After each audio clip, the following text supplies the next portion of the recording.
Bobelga gumagana na, nagsisimula na namang manakit. Talsek ang ulo ni Tenorio, tinagapa si Malonzo, uumangan pa ng siko. Coach Tim Cone galit na galit sa referee, pinagsisigawan pa ang officials. Maverick Ahanmisi, trick shot, over the backboard shot. Mamuyak naman, halos shampooin na ang kanyang buhok dahil sa sobrang inis. So bakbakang rain or shine Elasto Painters kontra Barangay Ginebra. Debut game ng kupunan ni Coach Tim Cone ngayong Philippine Cup. Samantalang ang rain or shine naghahanap ng panalo. Scotty Thompson hindi makakapaglaro sa Barangay Ginebra. First quarter, unang bubutas itong sinukum para sa rain or shine scoop layup. Pero agad naman nasasagot ng 4 straight points itong si Sistan. Maagang bumubulldozer sa loob ng painted area.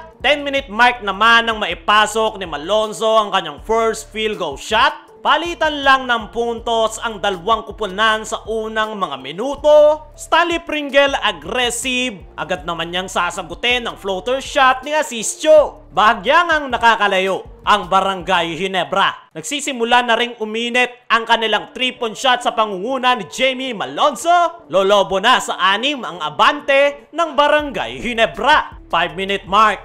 Palitan na ng 3-point shot ang dalawang kupunan. Jamie Malonzo take over mode para sa Barangay Ginebra. Magbabaon sa 3-point area. Hindi na rin mapigilan itong si Jamie Malonzo pa perimeter shot lang. Kaya naman natapos ang first quarter 33-26. 7-point lead para sa Barangay Ginebra. Second quarter, dalawang magkasunod na 3-point shot agad ang pinakawalan ng Barangay Ginebra. Courtesy of Ahanmisi at Pringle. Nag-trick shot pa si Ahanmisi over the backboard shot. Napapakamot na lang si Mamuyak dahil sa alat ng kanilang opensa. Pero matapos niyan, mini-run ang naitala nitong rain or shine Elasto Painters. Nagsimula ng uminit ang kanilang opensa. Kaya naman babasa isa ang abante ng Ginebra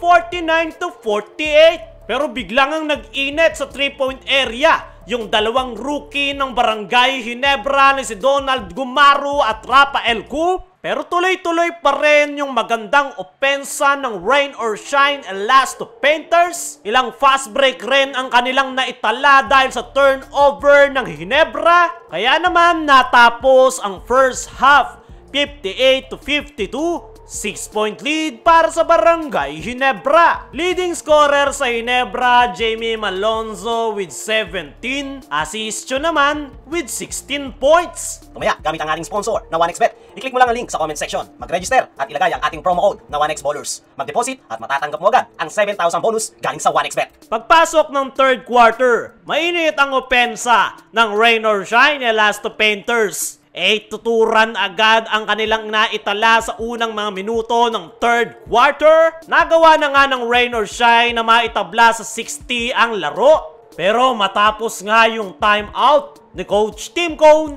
ay tatlong magkakasunod na 3-point shot ang pinakawalan ng Ginebra. Dalawa nga dyan galing kay Jamie Malonzo. Sa kabilang dulo naman si Nards Pinto. Balik sa 8 ang abante ng Barangay Ginebra. Galit na galit naman itong si Coach Tim Cone matapos hindi tawagan. Nangihingi ng review, hindi pinagbigyan. Matapos tawagan ng technical, si Coach Tim Cone ay dyan nga ginanahan ang Barangay Ginebra. Aggressive to the basket. Stanley Pringle nagpakaulan ng long 3-point shot. Namuwersa naman na itong si Japet Aguilar sa painted area. Kaya naman, lumobo na sa 14 ang abante ng Barangay Ginebra. Dying seconds, take advantage ang rain or shine sa turnover ng Barangay Ginebra. Natapos ang third quarter, 79-92 in favor of Barangay Ginebra. Fourth and final quarter,